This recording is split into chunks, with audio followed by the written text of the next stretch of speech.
And here we go. Welcome to the 58th episode of You Had Me at Halo, where we always discuss one of gaming's most storied franchises. Our mission for today is to explore the future of Halo. We're going to be talking a lot about Bonnie Ross as Spartan Bonnie Ross leaves 343. We'll talk about the new leadership and what that could mean. And of course, we are going to be talking about Forge with a very special guest. Before we get into it, let's meet today's Spartan cast, the Spartan team. First up, despite being one of our own, we do have a very special guest because he's not coming here as XboxEra's own. He's coming here as Spartan John of the Forge console, 343 Forge console. Spartan John, how you doing, man? I'm doing good. I like that I come on the show and I don't have to really do any work and only respond when asked questions, and I get to be a Spartan. So, yeah, it's nice to be here. It's nice to be with the American contingent. No dodgy Australians to deal with.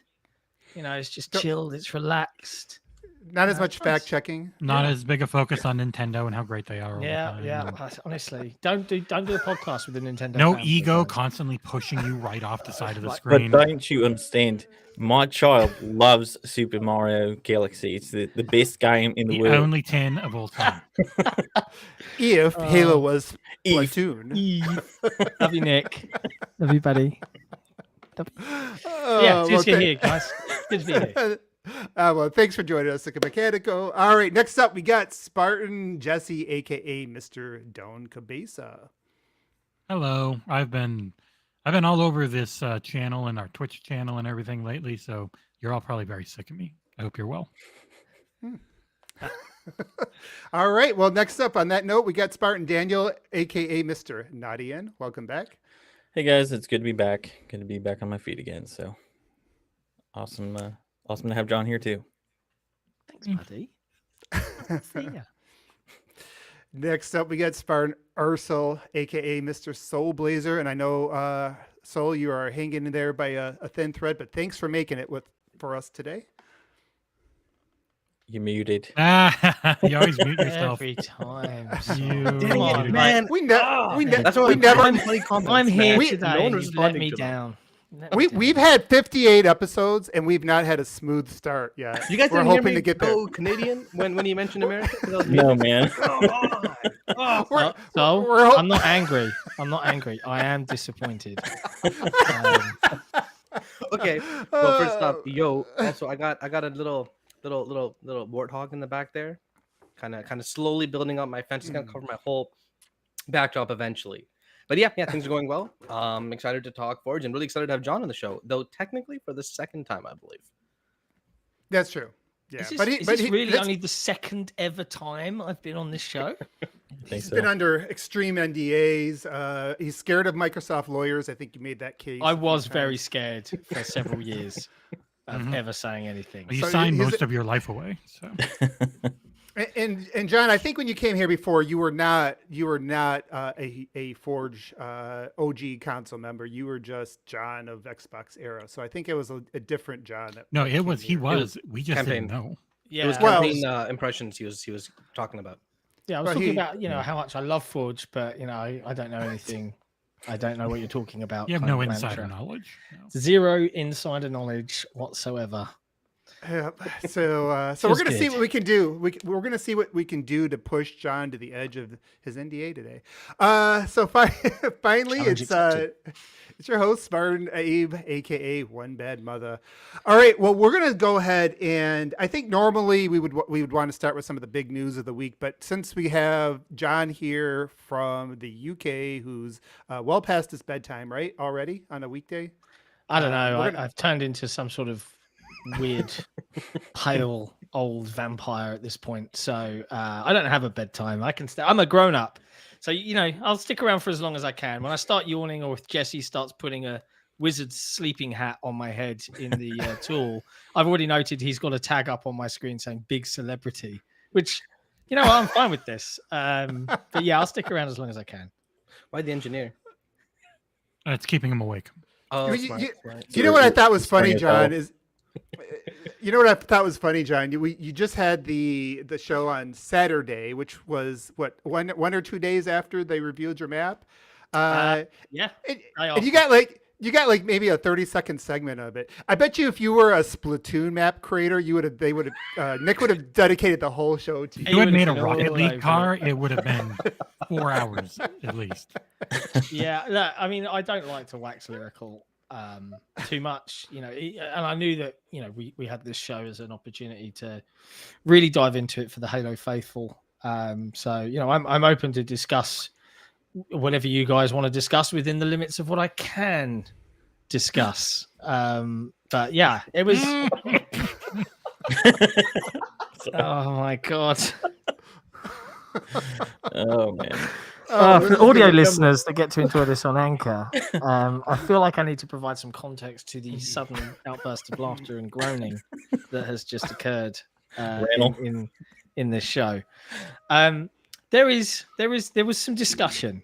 I'm not going to give you the subject and context because I feel that would be taking it a step too far. But clearly, I shouldn't have had any of these sorts of discussions when Rand Althor 19 was Absolutely online. not. Because now that's just forever. I'm going to do your super chat for you guys. Rand Althor 19, the biggest Xbox focused YouTube channel out there, definitely hasn't stalled in growth in any way, shape, or form.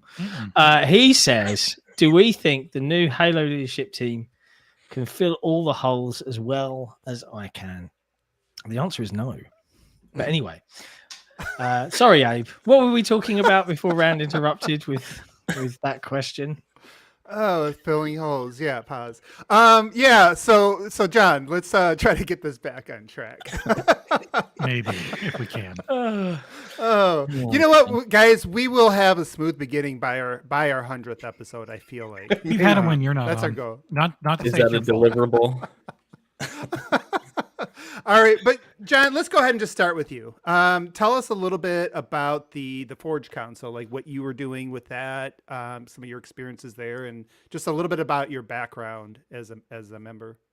So I think we did like I think I came on straight after like the Forge Council had initially been revealed the first time, right? So for those that didn't hear this particular story, nutshell, I think it was quite late. I was in bed and I got a ping, and it was the Halo team on Discord. Hey, we'd love to talk about Halo with you, but kind of need you to sign some stuff. And I was like, eye emojis, in real life, like they literally turned into giant saucers. And I said yes and signed some things. And I was invited along with, I think, the original size of the Forge Council. I want to say it was either 8 or 12 people. I'd need to go check. But I think I was the only guy from the UK at the time. So I got to fly out to Redmond and visit Washington State. And it was very cool and very nice. Seattle has a nice airport, is what I can say. Got to see sort of early behind the scenes Halo Infinite and understand what the objectives were and play around with the new tool. Very, very cool stuff. There's a bunch of things that I hope one day I can talk about that I'd love to also dive into. Some really, really cool things that I saw that the team were doing that I hope in some form or fashion come to light sooner rather than later. They've got 3 more shows, so maybe we'll hear some. Maybe they'll reference things. I might not be specifically referring to the show's content, but yes, those things I think I know what they're going to cover off. They've already given the subjects for them, right? But we got to play around. We got to test out some early multiplayer and have a look at what the tool set and what the design goals for it were for it. And the nutshell is what they wanted from us and the rest of the council was feedback on workflow, on what they had decided to go for as their big goals. And they saw them when they did the stream.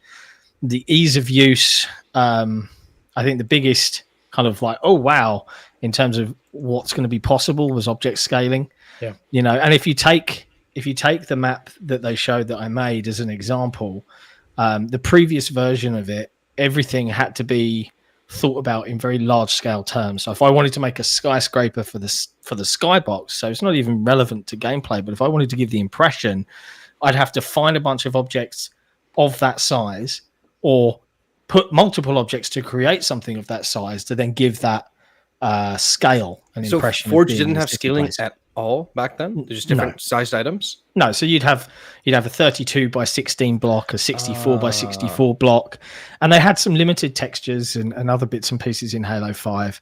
But I mean, if you look at the difference between what Halo 5 Forge looks like, which I remember when I used to think that this looks cool. Yeah, now it looks like everything is made out of plasticine. And that's not to disparage the work that the developers did on Halo 5, targeting 60 FPS in a Halo game on the VCR original Xbox One was no mean feat. And it did look pretty in lots and lots of places, but they were pushing the engine to the limit. And I think the head of Forge on the stream actually commented on this, specifically around object limit. In Halo 5's Forge, I think we were limited to something like 1,600 objects. That was a hard limit, but the reality in terms of actually forging a map, you were probably around between 1,000 and 1,200. Because you go over, you could, but your playability in terms of the map being able to perform at 60 FPS would dramatically plummet the more you leaned towards that 1,600 barrier, because every object in the original Halo 5 Forge acted as effectively, hey, even though you're not looking at me, I'm here and I'm right doing this. And it would constantly be telling the engine that's what it's doing. And in Halo Infinite's Forge, they've given objects variable states, so you can set something to dynamic or you can set something to static. And by static, it is literally just turning it into geometry. It is just you can bounce grenades off me and that's it. So the performance is night and day. And obviously, as part of that, those same skyscrapers that I mentioned from one version of the map to the next, they became one object that had a cool shape. So I used the cooling fan object, which is just like a desk fan, like a Dyson cooling fan you might have, blew it up to be the size of a skyscraper, and then made a prefab of lots of individual blocks that were made to emissive to look like the light was on. Set a little window decal above it to give it a little shape, and each one of the windows in the skybox up high was just rows and rows of objects, completely superfluous to the game. Don't need to be there. Complete waste of time, but I could, so I did. And it's little things like that and the detail that can be gone into that just, so cool. But yeah, there you go. That was a very long answer, but I started going off on many tangents as I discovered them. I do like that they said, he did this in a short amount of time. And I was like, I don't think it was that short. It was not a short amount of time. It was a short amount of time in terms of the amount of time we'd had the actual build in question. You did this in a couple of weeks. I was like, yeah. My children are, starving somewhere. No, I should let them out of their rooms at some point. No, I mean, if I had to put a ballpark. Lots of cereal that week.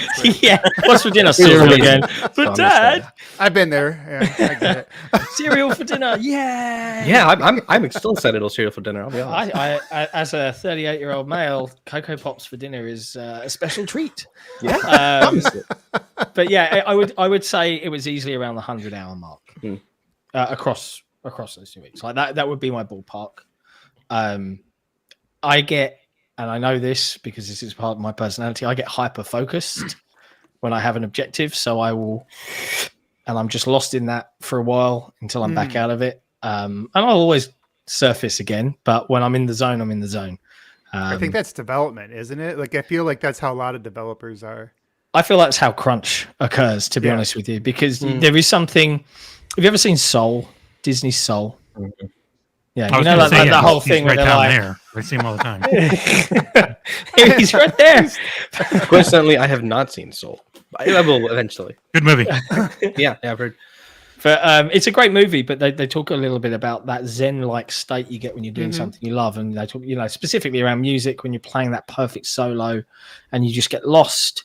And I think that can easily happen in this kind of thing. Hours just melt away. And you realize you've spent like 4 hours making like some small corner be absolutely perfect. And I love that. But it's not for everybody. So I get it. But yes, it's an obsessive compulsive thing for me. Assuredly so. Well, yeah, sometimes you get in that zone and you get more done actually in 10 hours than you might in otherwise a week, right? It's just that you have to capture that zone. But that, 100 hours, that's a lot for, I guess, one person. But it's, I think where people like on a relative basis get excited, it's like, oh, wait, one person can do all this in basically in a couple weeks if they really put their mind to it. Full time. I think people start extrapolating that and thinking, well, what is possible now? Because obviously it's a different situation, but we're comparing it to the amount of content we've been getting, and we and I get it, it's totally different, right? I'm not trying to compare I'm not going to go there or some of the people are like, how do they do this? What are the 343 developers doing? It's like, no, that's not the same. But I get the sentiment. Yeah. So I think that's what people are looking at. They're like, wow, look at how much you can accomplish, by yourself, right? Yeah, and not everyone. I think there's definitely going to be a barrier to entry, somewhat. Mm-hmm. And I think you'll get to a point where, and I hope, and I don't know if anyone ever played Halo 5 Forge on PC, but it had a neat little, here's how you forge stuff, and it kind of took you through like a pre-designed Forge level to talk you through, and had like a kind of like a guide me style intro from memory. It was pretty good, and I don't know if they're planning something like that again. I do know that the council and the community will step up in terms of wikis and how-tos and content videos and things like that. Certainly, the wider XboxEra team here, I would look to create a few of those for budding creators and things like that. We might have some ideas around Forge. Yeah, we might have some super awesome secret plans around that. But the nutshell is it needs to be accessible, right? But it's accessible is one thing, depth is another. And I think that, and I can't speak too much towards it, and I look forward to the Forge team showing it off. I'm very curious how they'll go into the detail of it. But when it comes to things like lighting, and the power and the flexibility that you're going to have there, in my opinion, lighting is everything. If you took the lights off of my map that you saw, it's majoritively dark tones, right? It's blacks and grays with highlights. Now, I don't claim to be some professional, super clever artist, but I do understand color palettes and what works and how to highlight areas and things like that. There are going to be levels that budding Forge creators might make that just blocks down on a flat floor, and they don't think about the rotation of the player from one area to the next, and they might not think about how they have to snap their aim up to reach that area. They might not think about those things at first, but there are certain elements to the program that really lean towards helping design things that make sense. And you guys will hopefully see more of that as the team reveal more. But it's an incredibly powerful tool. I'm kind of nervous, to be honest with you. I've already seen things in the leaked build, like as an old hand at this. I know I'm at my upper echelon of talent. Like I'm not. I'm old. I've run out of ideas. I'm no good at scripting, and I can't be bothered to learn. I am an old dog, and I don't want to learn any new tricks. And there are going to be some absolutely crazy people that just have an instinctive passion and knowledge for this, and they're the ones to watch for this generation and the content that they make. That's what I'm excited for. Nervous at being pushed off my pedestal and having my ego knocked down a few pegs, but also excited at what the community is going to make. Well, let's talk about that real quick. And I don't know how much you can say about this because stuff comes out in leaks, right? And some of these things, I know you got to be careful. I can talk about anything that's been leaked.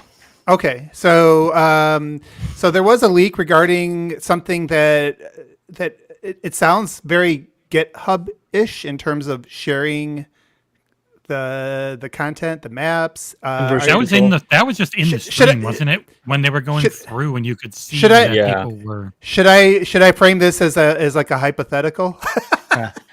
Yes, please. Please don't see Microsoft. Let's just say you could get a lot of people working on a map together. Right? 63 according to their own stream. Yeah, hypothetically, 63. People working on sharing scripts, sharing blockouts. Where people can really focus on what it is, because like you mentioned, you're not you're not the scripting guy, right? You are more interested in making these look pretty, more getting into the creative, right? Am I wrong about that? Yeah, And- you're absolutely right. So and we've seen- front-end dev, right? Yeah, we've seen leaks of people design modes, like even scoring systems where you can unlock weapons and vehicles, like basically building game types. So hypothetically, if everybody could be specialists and do what they love to contribute to a map, wouldn't that create exponentially more possibilities than what we saw in Halo 5? What a fascinating question, Abe. My hypothetical answer to your hypothetical question is absolutely yes. I think that player cooperation and collaboration and sharing ideas is absolutely instrumental to the success of any user-generated content platform. And you know, the leak that you're referring to, and I'll be careful. I won't share detail on how it works, but it would be perhaps sufficient to say that gone are the days that one person can claim credit for all. If you have help, you have help. That's cool. And I like that. So Just- it reminded me, like, the moment I saw that, the first thing I thought of was Minecraft Realms. It's very much the same kind of thing. No longer is it your own little seed that you can only share when people are with you. Now it is available full time. At least According as to far as I Rand, John is the best at sharing his seed. Jesus Christ. But just really quick, the 64 thing that was from a leak. Oh, In the official video, 63. they mentioned 63. It wasn't 63 plus you, 64 We're gonna total. have to rate this. I don't know, it said 1 to unrated. 63. But in the video, they talked about how you could share prefabs amongst people, but they haven't talked talk about about file that. sharing yet. But we know that's the fourth list on their video, I believe, called file share. Yes, yeah. Prefabs used to be called groups in Halo 5. Two different kind of meanings behind them, I suppose. But I would label a prefab as I could be a terrible level designer, which arguably you might say I am. Depends if you I played will. any of my maps. But I could be, however, an incredible, ingenious person at making kit bashing a bin, a pole, and a light, and doing something crazy with them, and making like the best looking industrial lamppost in the world. And people will be like, no, that can't be beaten. But I could save that as a prefab, and instead of publishing a map, I would publish my prefab and share that instead. So this actually ties into the next thing, because one of the opportunities Daniel mentioned Minecraft, and that is like Minecraft and Roblox is something I keep bringing up a lot. And the pushback I always get is, well, you know, you're not going to get like those are very accessible. Kids can get in there and figure it out pretty quick. This is a lot more sophisticated, but this kind of going back to the sharing and be, you know, if you just start having people dump a bunch of, you know, they start from the bottom and start building prefabs and, you know, all these items and blocking out maps. Can you see, and I don't know how much you can talk about this again, but can you see a time where this could be accessible for a kid to jump on an iPad and start screwing around with the map? I'd love to see that world. It's interesting you mentioned this. I got a DM from someone I knew back in the Bungie days, and I had a lot of messages from people, blasts from the past, back in the Halo 3 Forge days, the Halo 3 community, as we figured out how to merge blocks by forcing the system to spawn one in. Man, those were crazy days, right? Because Forge was never designed to do what it's evolved into being, right? It was designed to make minor adjustments and weapon layouts and things like that. And they actually brought up a really valid point. And they said to me, and I guess this is a good tangent if you want to move away from Forge. I don't know. It's up to you. But I got the DM and they were like, I don't want to credit him publicly. I'll just call him Ash for now. But he's a lovely chap. And we've been chatting for a number of years, all the way back to Halo 3. Never met him. He lives in the UK somewhere. Really nice guy. But he said to me just randomly, like, congratulations, da-da-da-da. And he said, do you think 343 will ever figure out what Halo is about? Now, I don't disagree. They've had their ups and downs. I wouldn't word it this way, but look, this is just one Halo fan's opinion, and he wasn't being toxic, so I think it's worth listening to. because it really resonated with me. So bear with me, caller. I'm going to go through this. Like for instance, why are they trying to be Fortnite with battle passes and things like that? When in his opinion, Halo has always been more in common with Minecraft than with Call of Duty. It's a sandbox at heart about scavenging for what you need, but with big effing guns. And his opinion was like the way to evolve Halo into the next generation would have been to rely heavily on that sandbox element, even going as far as being a roguelike with procedurally generated environments, pelicans, frigates, all over the Halo ring with fully explorable via procedural population like Elite Dangerous, calling in ODSTs, customizing your arsenal and vehicle support at key moments in those levels, and playing with the sandbox in ever-changing environments, and then working in Forge where people can build those levels to complement other elements with the same building blocks. And if you liked one of the missions, you could rate it, you could build your own. And he started going on this huge tangent, and he says, hey, at the end of the day, Halo had, and maybe it still does, the potential to be that big Minecraft in FPS kind of game where modes, environments, the possibilities are endless, and it didn't end up that way. And I thought that was a really unique take. I'm not saying it's the right take, but with regards to user-generated content being the lifeblood of Halo, I think it has become pretty evident from Halo 5 onwards. The reason that game was so loved was because of the uniqueness that came out from the community in things that Halo 5 was never really intended to do. Do you remember the viral moment that Great Griddle game came out where the guy welded different spatulas onto flying vehicles and everyone was driving around as fried eggs in a frying pan and they had to come in and flip the eggs out and that's how you won? Yep. Yeah. Wow. Like that is just someone going, oh my God, I can do this. Boomf. Crazy fun party game mode. And it's that social element of Halo that I think is the best part. It is certainly for me in my memories of Halo, some of the best memories. So it's an interesting one. But yeah, I thought that was a really unique take. Well, let's stay on that tangent, and maybe we'll come back to Forge a little bit because I think it all kind of works together too. Because we're going to talk a little bit about the future of Halo, and yesterday was it? It was yesterday or day before yesterday. I'm losing track of time here. I was on a podcast with Ains and crew, and we were talking about the future as well. And that was one of the things that kind of came up was the fact that one of the questions about can Halo ever get to be one of the juggernauts again. And, like some of the consensus was, well, no, it's past its time because it's an arena shooter. And I'm like, is it really though? I feel like Halo's an arena shooter if you want it to be. It's a custom game. It's a social game if you want it to be. It has one of the most unique playgrounds that probably the most versatile of the biggest, competitive games because it's not always a competitive game. And I think, tying into what that previous Bungie employee said to you about Halo, I think that all kind of goes together. And I just think, we think about Roblox that sold for $40 billion. I mean, how Roblox doesn't play better than Halo, No, so you look at that and you look at Minecraft, Minecraft doesn't look better or doesn't move better than Halo.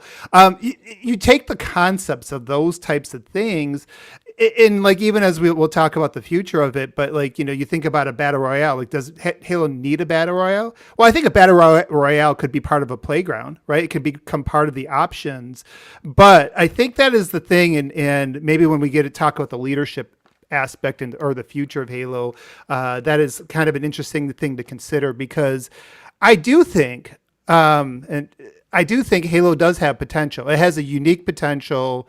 If these other janky kid games can get that big just because people go there and they just try out different things, they build things, they try out other people's creations, why can't Halo? Like, why can't they think outside the box? And I agree, like chasing Fortnite is or Call of Duty isn't really, I don't think that's Halo's way to become reach its potential. I do disagree a little bit there in the sense where Fortnite isn't what you think it is in a lot of ways. You know what I mean? Fortnite isn't just a PR mode. In fact, the battle pass doesn't make something Fortnite or Call of Duty. Right. Yeah, but not even the battle pass. What I mean is like when I talk to people about Fortnite, they talk about its build mode, or not the build. Sorry, not the build mode. They talk about its community generated modes that people play, and they play them a Creators lot. mode. Creators mode. There we go. Sorry, that's the one, and that ends up becoming a really big part of Fortnite.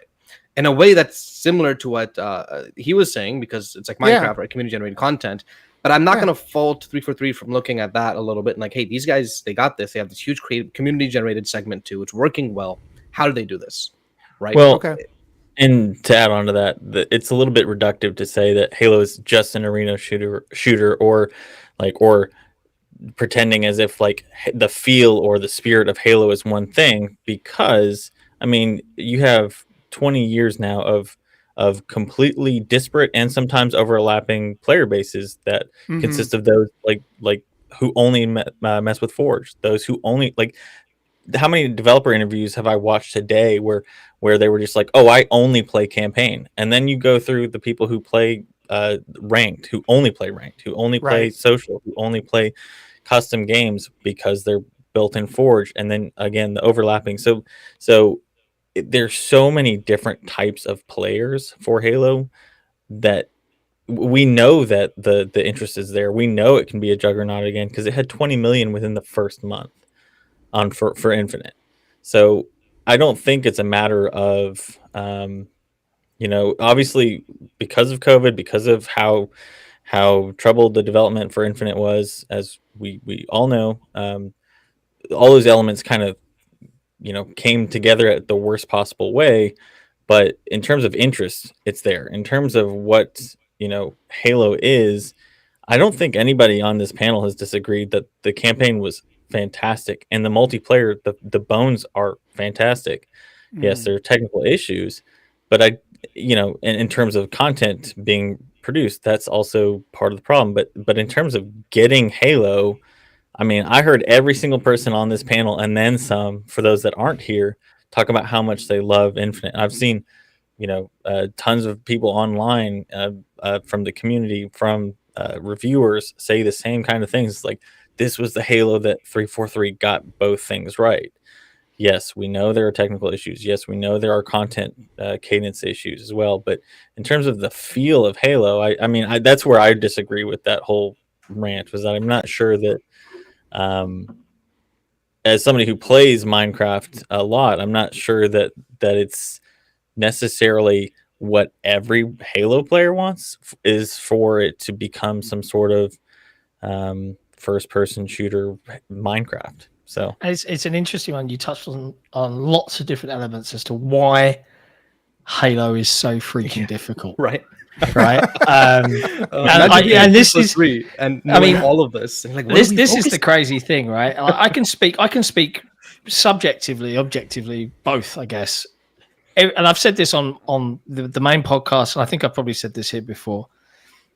343 have always technically, and I think Halo Infinite is the first game where there's been real technical hiccups, and I'll probably touch on those in a second. But from a feeling good to play, that was one of their primary design goals. We saw it in Halo 4. Halo 4 felt good to play. It looked phenomenal.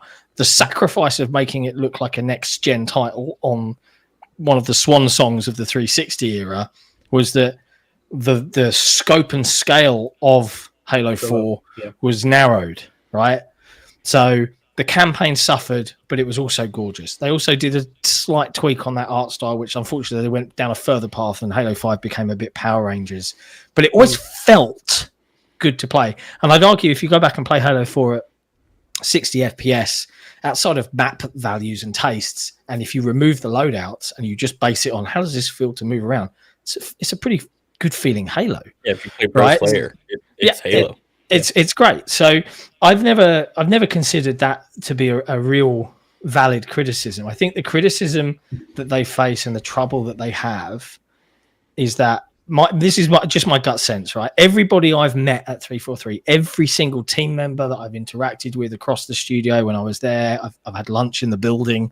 I saw Bonnie Ross, didn't speak to her, kind of was like, oh, that's Bonnie Ross. But everybody that I've met absolutely loved the universe and the game. They felt privileged to be there. Every single person I interacted with, from the level designers to the Forge team to the community folks, they just like we do, just like all the Halo fans out there do, absolutely love it. I know that it kills them to encounter problems like this. And yes, I think absolutely the scope and scale of the tech debt that they were combating, the engine building, and I'm speaking not from fact, from what I believe was going on, right? So this isn't some insider information. The impact of COVID during that tumultuous stretch to launch dramatically affected their ability to collaborate and get things done. And you know, it was 2 years ago, man, get over it. Like, think about the knock-on impact of that. Suddenly every build, every change has to be uploaded and downloaded by someone, and then everyone's got to somehow align those changes and then grab them again the next day, and I broke something, my internet has... Hey guys, John's saying everything I've been saying for 2 years now. Thank you, John. I mean, I'm just, it's common sense. As somebody who also is a remote developer, I can completely. So I can imagine how horrible that must have been, and then, and the problem then comes was, you know, I still don't know, and I like all the team folks there that I've met. I still don't know how that demo for the showcase, that first one, the infamous Craig demo, how that got out of review. Like it's old news now, right? There's been plenty of mistakes made. The things that blow my mind when we talk about why I think Halo's struggling now, like if I go back and I think on the campaign, and obviously I played it and had finished it a few weeks longer than, you know, before Jesse did his review. And as I was sitting there and playing through it again, the thing that really I struggle with is, clearly there was some scaling back or whatever the case may be. We've heard those reports, we've heard those stories. And again, I'm not talking from knowledge, I'm talking from other people's reporting, not firsthand. But there was always this bit of me that was like, this feels really good. The moment-to-moment action is Halo all over.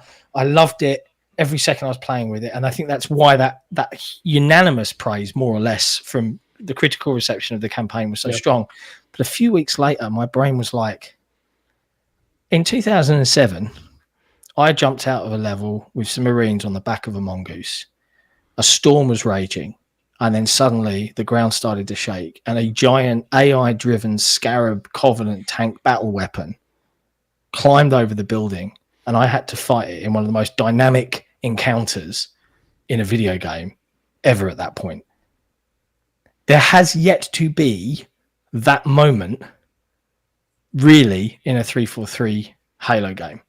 And the closest they came, I think it was in 4, they had that weird, no, it was 5, that weird purple thing. It looked really funky. I kind of did Kraken. Thank you. I didn't like it, and it felt like it was trying to do that, but it wasn't really the same. Yeah, it did. And even later on in Halo 3, it was like, here's 2, and I was like, wow. Like that expanding that sandbox out and really saying to the player, go figure this out. Good luck. That seemed to, even in Infinite, where the open world lended itself to those kinds of absolutely nuts encounters, it never got wider than that. And that for me felt like a miss. I mean, we are talking about the entire Halo ring, where you could have had a banished frigate come in, and you could have had like a chase through I mean, the imagination goes well. Can that run on the VCR Xbox? Because I don't know if you saw Digital Foundry's video today, but he was playing the open world on an Xbox One, and you get about 20 feet away from Master Chief, and the enemies are just triangles. They just turn into blocky triangles. That's weird. I saw the headline as works perfectly. On Series X, and that John actually tweeted about that. He's like, I that was editorial. I didn't put that headline in. It's great on Series X. It's good on Series S. It is a train wreck on Xbox One. Exactly. I should just cancel it for Xbox One. But anyway, tangents galore. But yeah, nutshell is that they've had an enormous challenge. Halo has always felt good under 343, but what I can't forgive, and I really hope that they spend some time now, is in 2007 on peer-to-peer networking, on when broadband speeds were 10 meg max or something crazy like that. The most I could complain about in Halo 3, really, apart from really egregious host issues where people were just teleporting, the game was just bad, you knew that's it, it's a bad game, was an inconsistent BR. Like, that was the worst of my complaints, really. And now in modern technology on modern servers, being behind cover and getting shot is the most infuriating thing in competitive play, that I literally want to take my desk and flip it up over my head in rage. Oh, yeah. Everybody in this party that sat with me knows exactly what you're 2,000 hours of Everybody's flipping doing desks great. from And he's like, ODM. God damn it, this is bullshit. But no, for sure, that's definitely a big priority for them. Yeah. It and- needs to be. And stuff desync. like exactly desync and stuff like that. That's why split screen was development was stopped, right? Like literally those reasons. I know. I saw your podcast when you guys talked about it, and you said they should have said more about it, made it more clear. I agree, and hopefully they do. But at the same time, I went back and I saw the video again, and Satan looks at the camera and he's like, "We've decided to stop development on split screen to focus on these issues we're about to talk about." Yeah. I mean, and then they went through all of it. And I get it. So- Don't say much until you've got something to say. I totally understand the mentality. And I hope that those are the biggest issues, because if you look in the PC space, I mean, that's got to be gutting to go from that many players. I think, Dan, you mentioned it earlier in the show, 20 million at launch. Oh yeah. I mean, less than I can't remember what other game it was compared to at the time. It's been less than Titanfall 2 after Titanfall 2 finally got its hacking fixed. They're roughly neck and neck on Steam. To be honest, there's no need to even compare other PC games. Just compare Infinite's peak numbers on Steam, which was like 260,000 concurrent, to its current, which is like 4K. Right? Yeah. Like clearly the PC build needs a lot of work. And that there's lots of stuff for them to kind of overcome, right? I think that's fair to say. And I guess to lead Abe into his next tangent, now seeing the studio following some obviously planned restructures and maybe some earlier announcements than were planned, we're seeing that change now come into effect in full swing. Would you agree, Abe? I'm just setting you up, bro. I'm here. I'm taking over the show.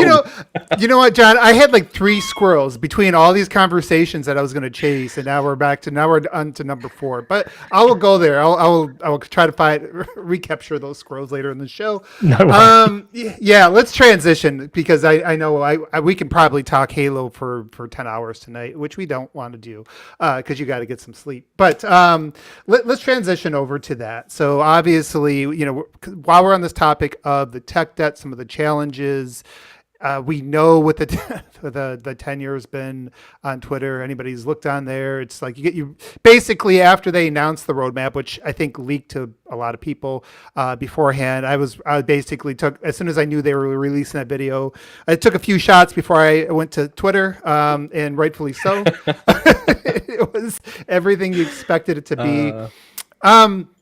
It's interesting when we talk about that, though, because I do wish they were allowed to be a little bit more transparent about it. And we can get into, I want to make sure when we talk about Bonnie, we kind of do this, in the right way. So I want to first kind of address some of the stuff that's kind of like led up to a lot of the changes. Talking to developers that have been there, I think it's no secret there's a lot of tech debt in the game engine, right? And that tech debt actually doesn't just end with the, creating levels and things like that in the game engine. That goes all the way to the net code. Things that have happened, many years back under circumstances of a different Xbox that didn't have extended timelines, that had a lot of contractors, that still has a lot of contractors, that outsourced to try to make deadlines. It really just kind of compiled that. And if you talk to developers, and actually anybody who's in tech can probably relate to this, sometimes when you have to rebuild something, it might get worse before it gets better, right? When you take something apart that's held together with shoestring and bubble gum and duct tape, and you kind of break the duct tape, it might be worse before you finally get down to the foundation and build it back up. And that sounds like a lot of what's happened. Like you said, John, 343, there are issues in previous Halos. The strikes we've given against them were generally game design issues. They were either people didn't like the art, they didn't like the music, they didn't like the game design in either the single player or the multiplayer, one or the other. But it generally wasn't technical. They were able to figure out how to duct tape that stuff together within really limited windows. 3 years for 3 hours, my God. But, yeah, I'm thinking 3 hour podcast. 3 years for a AAA game that has all these big tentpole things is not really a lot of time. I mean, in the same time, Sony studios are spending five years on basically single player mode only, right? So so when you kind of put all that stuff together, I do think I guess I look at that and I do wish that I understand why they can't go back and they can't point fingers. They can't go, well, Terry Myerson made us do this, or they can't do that stuff. Phil Spencer can't come out and say anything, but man, like you know how passionate these guys are that are there. If you talk to any of them, they really do care. Even the ones who leave get really pissed off when the game's not working the way that it should. It's not living up to its potential. And, and it's not that these guys were, and girls were not talented. I feel like a lot of it was, they delayed the engine fix for a while. If you listen to an interview with Bonnie Ross, was it 2018 after they revealed? She basically said, we wanted to work on this between 4 and 5, the engine, and they couldn't because Xbox One at that time needed Halo because they were drowning at that time. So I guess I look at that stuff and I just see a lot of developers that have taken a lot of flack, and I get it. Like at the end of the day, it's not up to every consumer to understand how the sausage is made. It's not up to us to kind of like.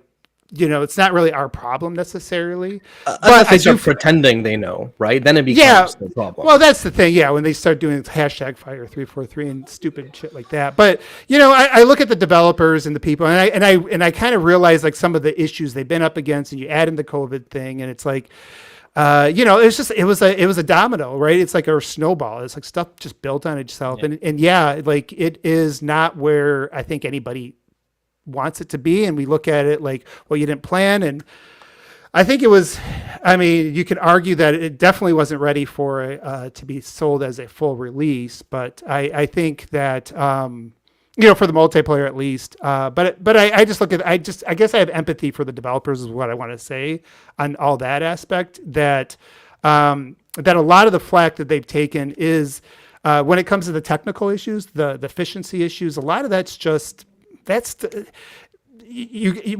you just relate this to other big studios, other studios that do live service games, like 343 doesn't have nearly as many full-time employees as Activision, who's putting out a pretty big package this year with Call of Duty, but 5,000 people. They only got 10. They only got 10 studios working at the damn game. 10 full-time and then 28 satellite contracting studios. It's 36 to 38 studios working on Modern Warfare. Yeah. So I throw that all out there just to say, I guess I wanted to, maybe that's just a public service. PSA.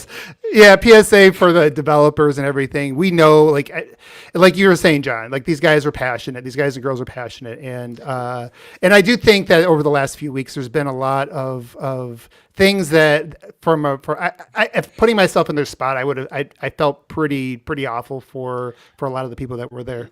Yeah, it was painful. I watched the Forge stream. Bear in mind, I had no idea. I had no idea beyond, hey, we might use your map. And I actually pinged. They said might? Yeah. Yo. I pinged Cliff, who was in the video, Cliff Schultz. And for those people out there that love Forge, Cliff was a forger. Mm-hmm. Cliff was an aspiring level designer who came from the community, lived through it, and that's what it's really like. It's inspiring to see him on the team, helping guide and what this tool is and what it can be, because it came from where I came from, So I see him and I'm like, wow. Like he works really hard, and obviously he did more than just Forge. He went and learned Unreal and how to do blockouts, and he probably did a bunch of research. He was the lead multiplayer map designer, right? I don't know his exact. He is a level multiplayer map designer, okay. But I don't know if he's the lead. But the stream had two. It had a multiplayer designer and then a Forge. Michael Shaw is the it's the Forge lead. Forge Lord is what we call him. Really cool guy, incredible drummer with some excellent taste in music, by the way. And yeah, like Danny Carey fan. Yeah, he and I chatted quite a bit about it, funnily enough. But he playing Metal Hellsinger. It's on my list. It's on my list.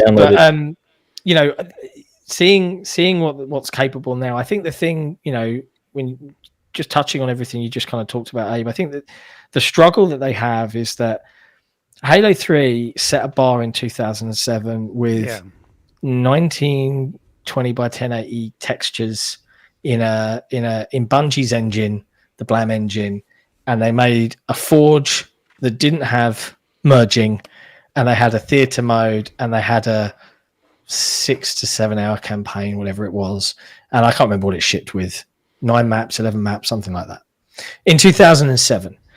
But unfortunately, that was quite the package. And then as the ambition for Forge grew and merging came a thing, and then they did it with Reach, and it was all there. But again, it was still on that hardware. And then this era has arrived with 4K textures, and players expect more, bigger, better, 7.1 surround sound, higher quality assets. It becomes this gargantuan effort. And whilst I understand the community's frustration that not every single thing can arrive or does arrive on day one, and I agree to the extent of both with Halo 5 and with Halo Infinite, Forge as the way to create a community around a game natively should have arrived at launch. It was a bummer for it to not arrive with Halo Infinite, and I think it is to the game's detriment. Now, does this have the potential on November 8th to be a soft relaunch of sorts? Yes, I truly believe it does, and I truly believe, looking at what the excitement around what Forge can do, even just with the leaked version, people are already going nuts. Did you see the Andy's Room remake? Yeah, that's crazy. Incredible. Yeah.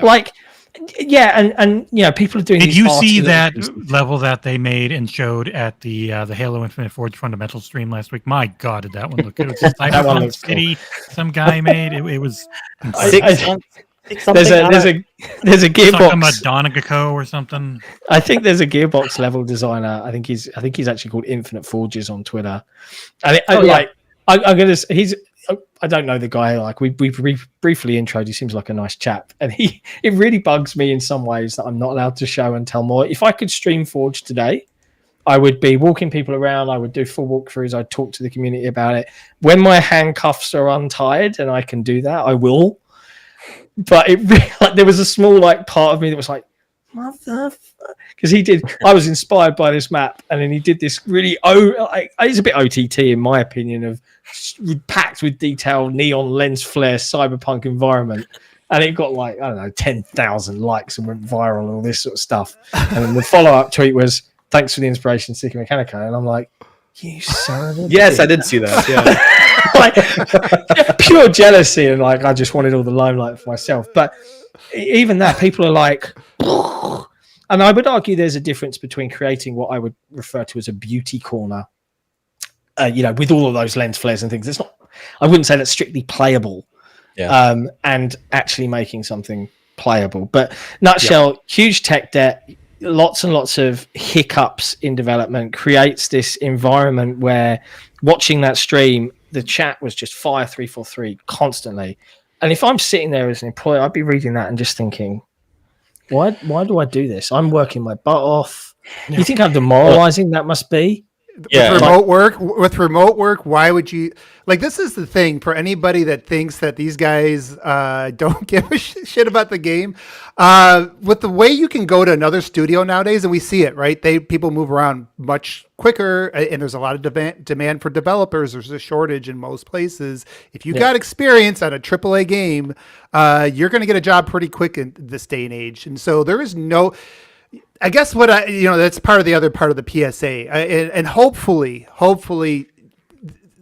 everybody takes a breather after all the some of the changes and things like that, and steps back and realizes that you're not really doing much to help the game because you're not helping the morale. You're not going to help them retain employees. You're not going to help them recruit employees.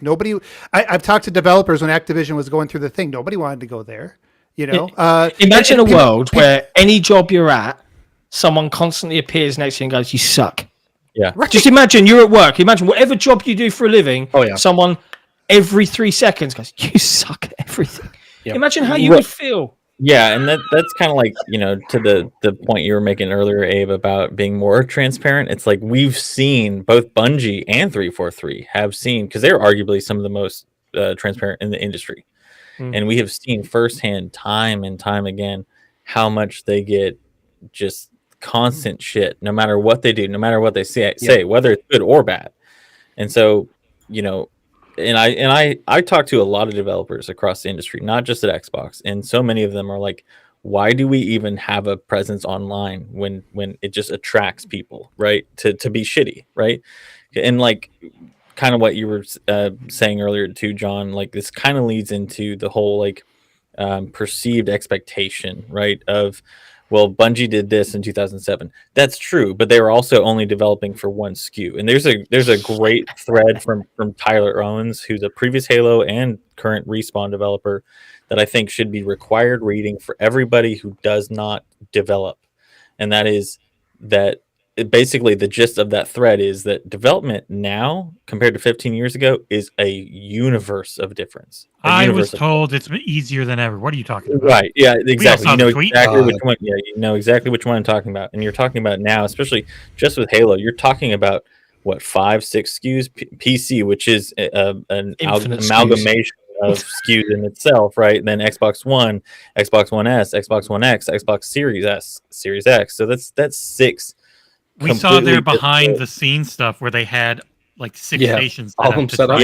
Work on stuff. So and even then they had limited testers coming in because of COVID at that time. Yes, exactly. And that's the other thing too I was going to say is that COVID still isn't over, and it's in terms of remote work, it's government told me it is. Come on.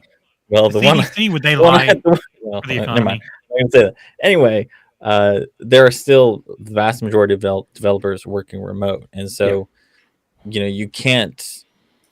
It's this weird dichotomy of people who say they supposedly care about developers and then bitch about the moment it goes that they're going to get less, they stop caring. Mm-hmm. Yeah, right. Well, so let's use that to transition. So I think definitely I think we're all on the same page with that. And so Halo's grown a lot in the last 10 years. And John, I think to your point, when you talk about the Forge being there, that's one thing I did mention on the last show as well, was that I do think now Forge is one of the pillars of Halo. And I think it should, and that's probably the biggest miss. And that's not, I don't think that's a 343 developer decision. That goes above everybody's head. We won't get into that because we don't have time. But that is something, when you think about that aspect, and going back to what I was talking about before with the playground, right? The Minecraft thing. It wasn't talking about it being like one-to-one Minecraft, but it's just talking about all the possibilities, the fact that it can be something different for everybody. I can go and play 2,000 hours in Slayer in Halo 5, and Nick can go play SWAT all day. And when I get a SWAT battle pass, it's like, oh my God, like this is not Halo. How does anybody play? Right? Yeah, or SWAT challenge. Yeah. And God, good do the challenge system. Yeah. So anyways, yeah. So it does show that. It is fun mode though for anyone watching.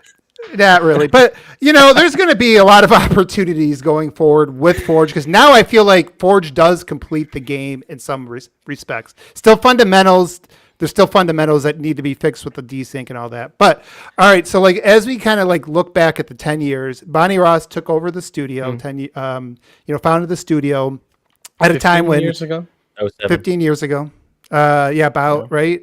And at a time when Microsoft was like reducing their first party, they let Bungie go.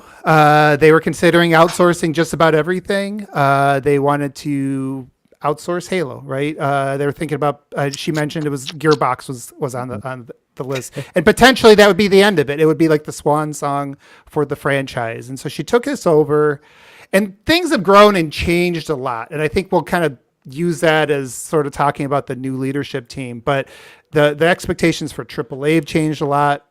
The live service has grown into something completely different that takes a lot more employees, a lot more resources. That no one ever gets right at the start.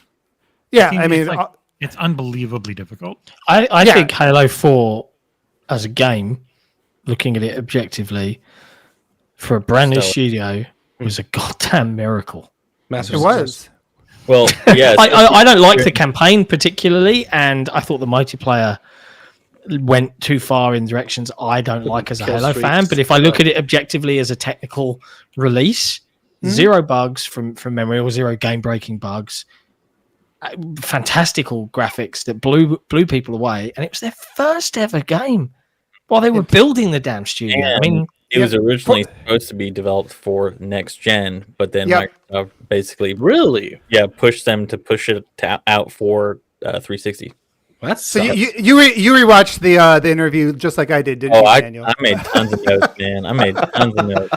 So when Bonnie was interviewing Ryan and talking about that time, and actually Josh Holmes, I went back and listened to some of his as well, because he left the studio. He was a little bit more open once he left the studio about some of the things that kind of went on, the challenges. And, he mentioned that really from the time that studio started, which was a small team to begin and was really in the design phase, to the time they shipped Halo 4 was 4 years. He said basically they developed most of the game within two. It was like halfway through they decided, okay, this is what we're gonna build, and they had to staff up really fast, right? Like it was basically, and it was forced out against really their will. Like she said in that interview, he asked her, he says, like basically, hey, do you still think this should have been a launch Xbox One game? And she, like, without any hesitation, said absolutely yes.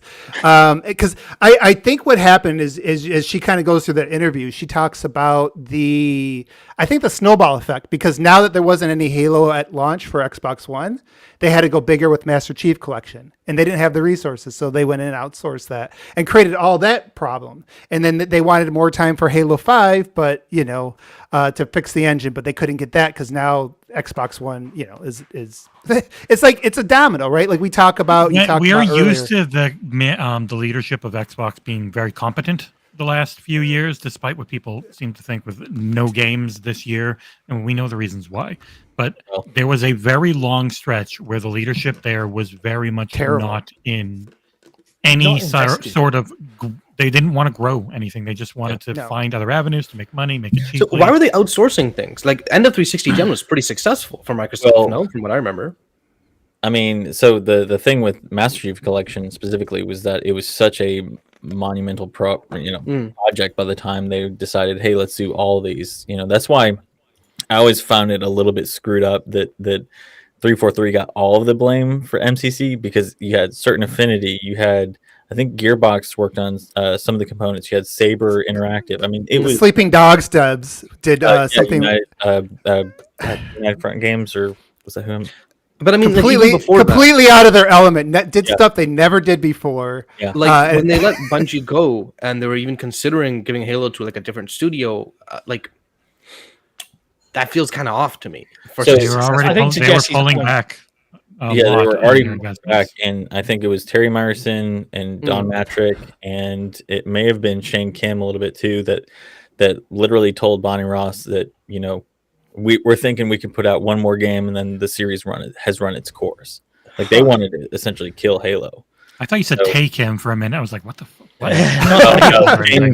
Sorry. But yeah, I mean, you think about what Jesse said about that leadership not being invested in their own platform. And that was the suits are in charge, right? I just care about this. I don't care about delivering games Bonnie Ross for people that play games. I care about making money from this segment. Kind of like a guy called Jim Ryan that exists in the business today. Can't wait to talk about it Saturday. I don't want to take that tangent. Jim Ryan. But here's the thing. I think two things. One, Halo as an IP, I think is actually kind of cursed. Right? Oh, yeah. I think it is. Yeah. I think Halo 1 was a lucky fluke of everything coming together just in time to capture the imagination. Halo 2, right? And I'm talking about Bungie here, a wonderfully regarded studio overall. Halo 2, an absolute car crash of development, of over-ambition, of lack of management, of lack of planning, rebuilt from scraps in 9 months before it shipped. Holy crap. It might be not. I might be over-exaggerating. 18. But either way, oh my God, what a nightmare. Halo 3, was still a crunch fest, but not as bad because they did put a lot of management in place. And this is what led to Bungie wanting out, because people got divorced seeing that game out the door. Halo Reach, that's our last one. We're out. We're done. And then this project gets handed over, and the scale and scope of that ambition becomes someone else's problem in an era where the investment was not being made from Microsoft leadership. And that, it, combined with tenure limitations and Microsoft's tendency to contract, it's created this snowballs. Now, that's the why of why Halo Infinite or all Halo games have kind of struggled. But I do agree with the sentiment, and I'll word it like this. Halo, rightly or wrongly, you could argue there are other games. Forza Horizon 5 or Forza Horizon as an IP would be a contender as one of the biggest Xbox IPs. But Halo was your darling. It was your mascot. It was your brand. Mm-hmm. And as a fan of that brand, it is, I guess, beyond infuriating and a little bit disappointing that studio wasn't given the opportunity to fully staff and had to rely on contractors. Can you imagine a world where we're dealing with an engine with that much tech debt? You hire a contractor, they're limited to 18 months. They've just about got the hang of all of the crazy loopholes that they have to learn that engine. And then, sorry, next guy. Mm-hmm. It's untenable as a working methodology to build something collaboratively. That's just my opinion. Yeah. But I get the sentiment. Yeah, and anybody who's worked with contractors knows, like, you can use them to fill in gaps, but when you're using them to run your business, you're going to have duct tape everywhere. I've barely coded in my career so far, but like even the few times I've looked at someone else's code, had to build off of it, I'm like, yo, what the heck was this guy thinking? Documentation garbage. Like, what? Why did you do this? The worst experience. Yeah, extrapolate that to multitudes levels higher than just 4 web pages, and suddenly it's like, okay, I can understand now why using contractors again and again was a terrible idea, and limiting their tenure to 18 months so you don't want to avoid making them full time, blah blah blah. It's just a really messy situation. Well, and John, to your point, it's like Halo fans, and this is where a lot of the frustration comes from, right? Because it is anybody who's, for me, I'm only on Xbox because of Halo. I came there because of Halo CE. For 2,000 hours. Yep.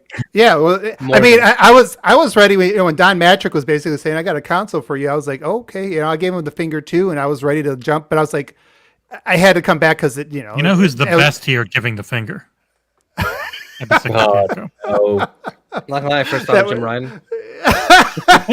Damn.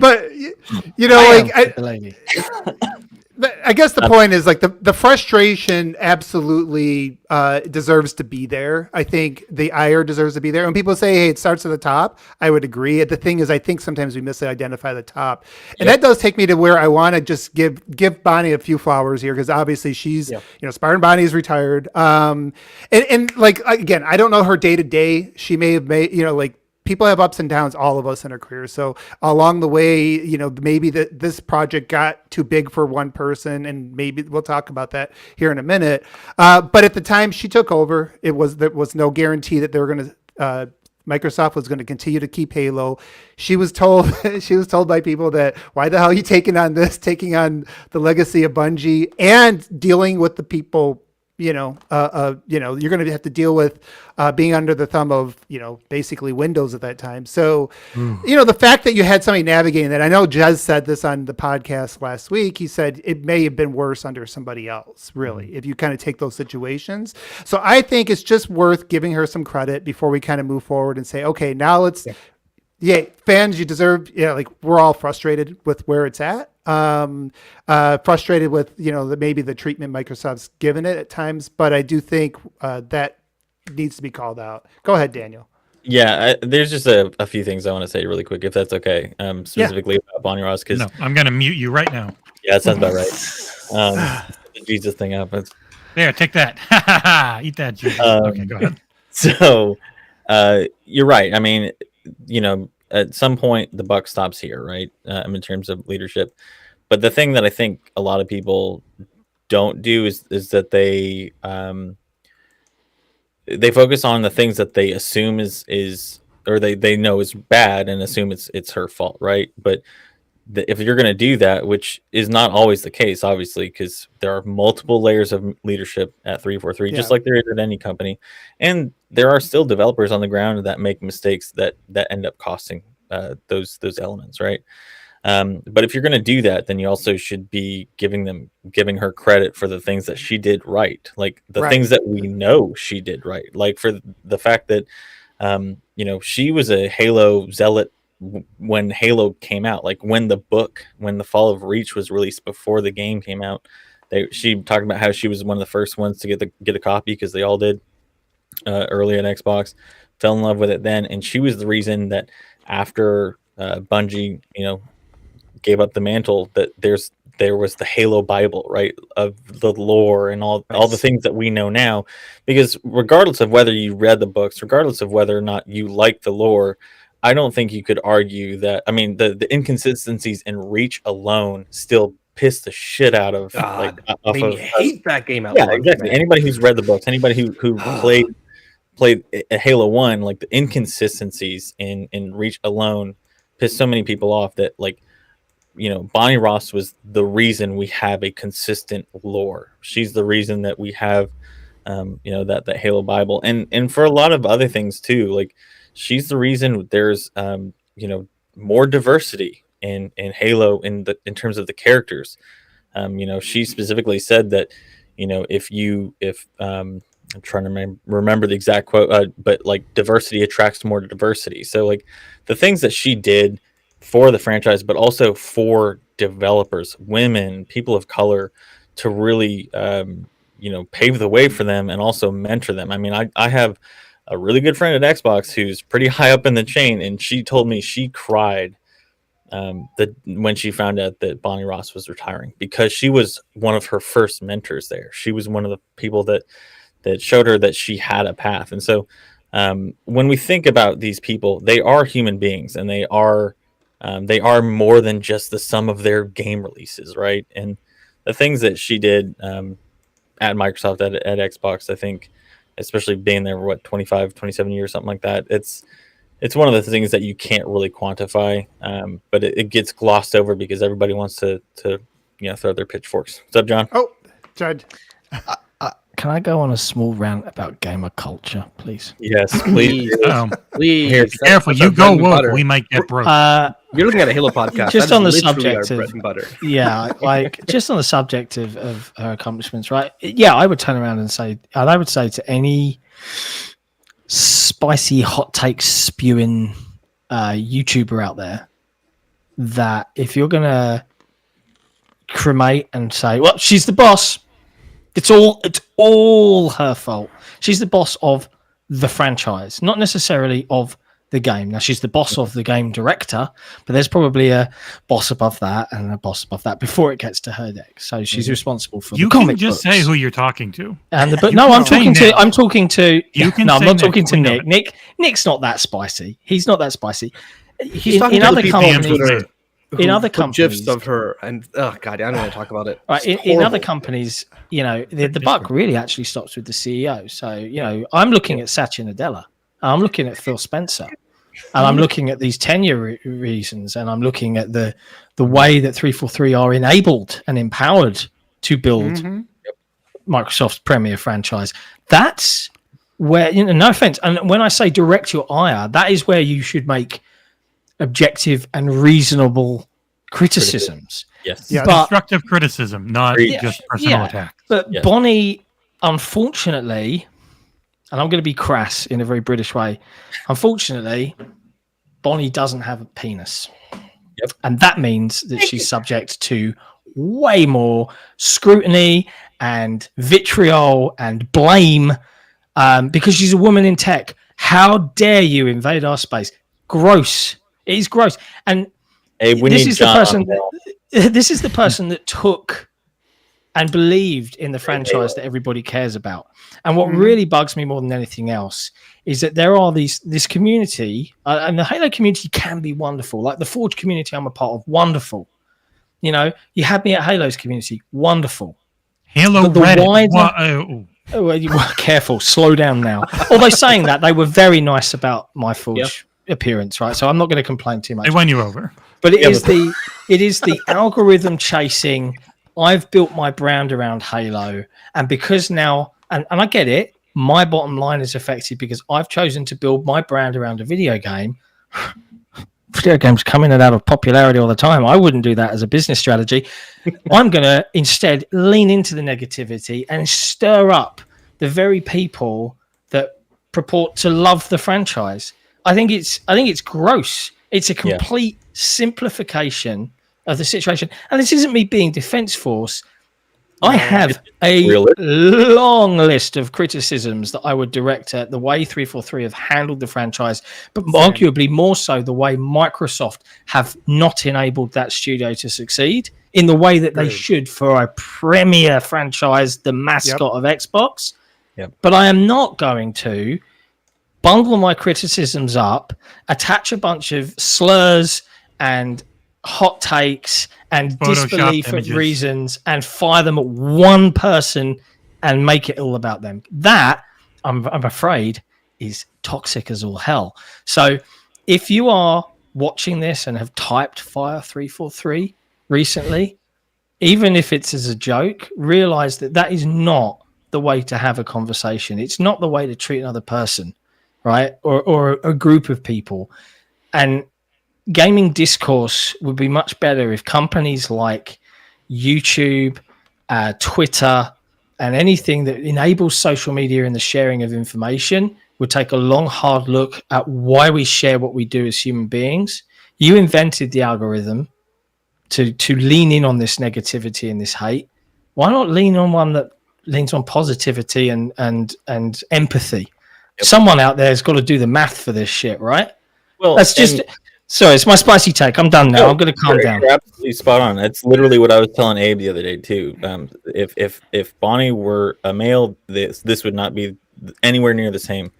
And it's absolutely absurd. But what's funny is so one of the things that I do at my job is I basically scale energy consumption for computing and try to mitigate where possible. So it's one of those things where I always tell people, it's a win-win. If you use less energy at home, you pay less, right?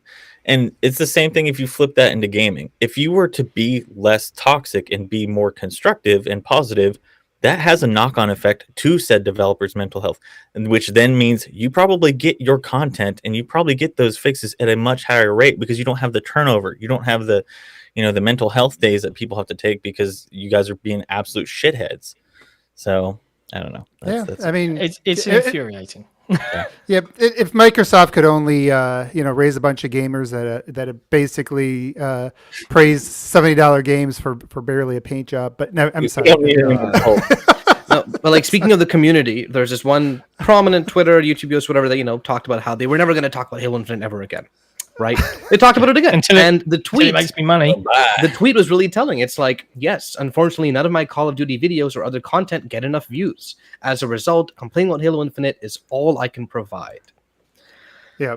So I definitely want to move forward. We got our rants off, and I think we needed to get it out of our system, right? And really, I mean, I will say thank you, Bonnie, for taking a game in a universe that I adore and trying to keep it alive. And I hope that your legacy at least has now to show Microsoft in your final act that if you want this game to be as big as some of the premier AAA games out there, you need to invest and you need to empower your teams to build it. So kudos. And I think all of us here would say too that we hope that whatever family medical issue you're going through resolves itself in the most positive way as possible. Yeah. Yep. All right. Abe wouldn't, but he's mean. Oh my god. Anyways, we can do questions if you want. Well, I do want to real quick, and this one shouldn't take too long. So let's just move really quickly. Transition to the. You guys still free, John? James. You've got me for 36 more minutes. Oh, nice. Okay, we can finish that. Yeah, so you talked about moving forward, right? Like Halo, the 343 needs, I think, even beyond this leadership change. Obviously, there's going to need to be a lot a lot more. There's going to need to be more changes, right? Beyond just that.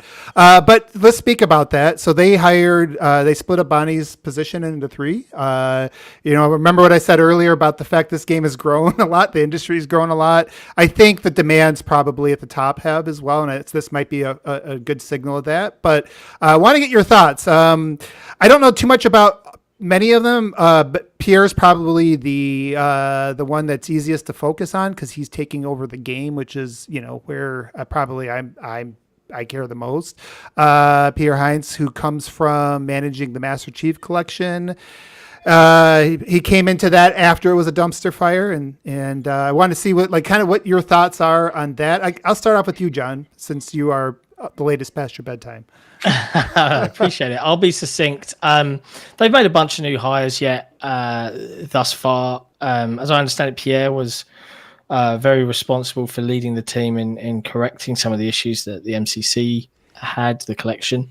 Very well liked, as I understand it, internally, and a good person to kind of have at the forefront to organize and streamline those workflows to enable the teams. We've seen recent hires with, I think, Paul Bertone from the Bungie era has strode back in.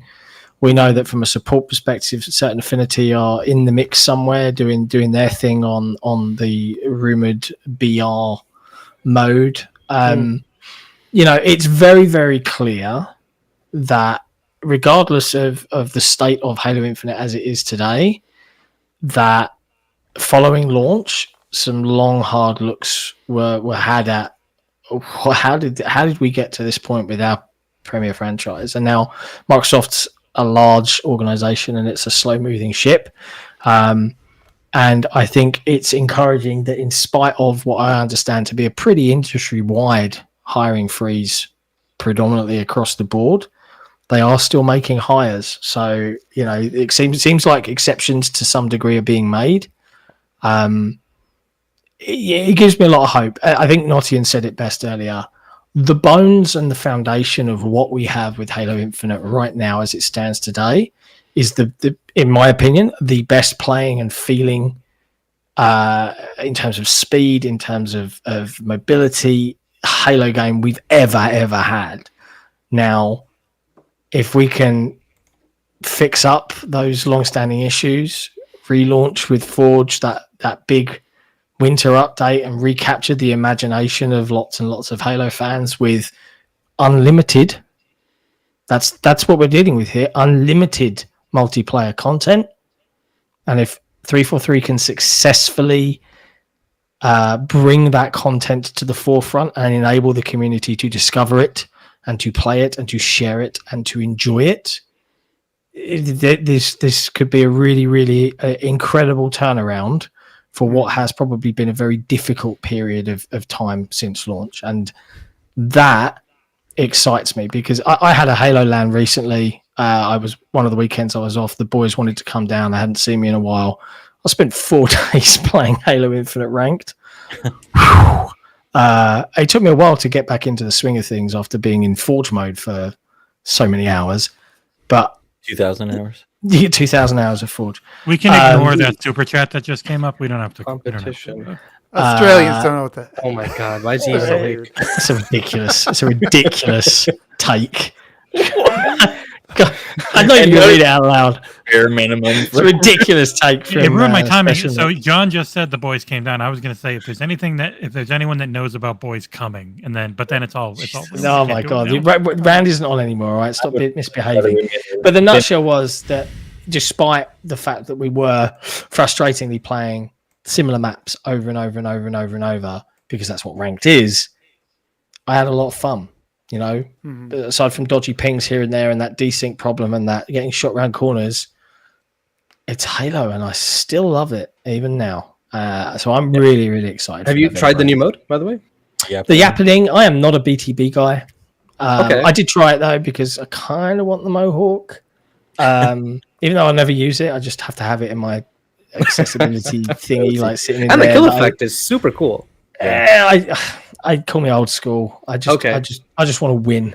So I don't give too much of a hoot about some of the broader crazier things. Like I play with a guy who deliberately and consistently wears the stupidest things just to infuriate me and take me out of my in-game universe, and he knows it. Like no matter which armor core, it is just a ridiculous. Why have you got no arms and legs?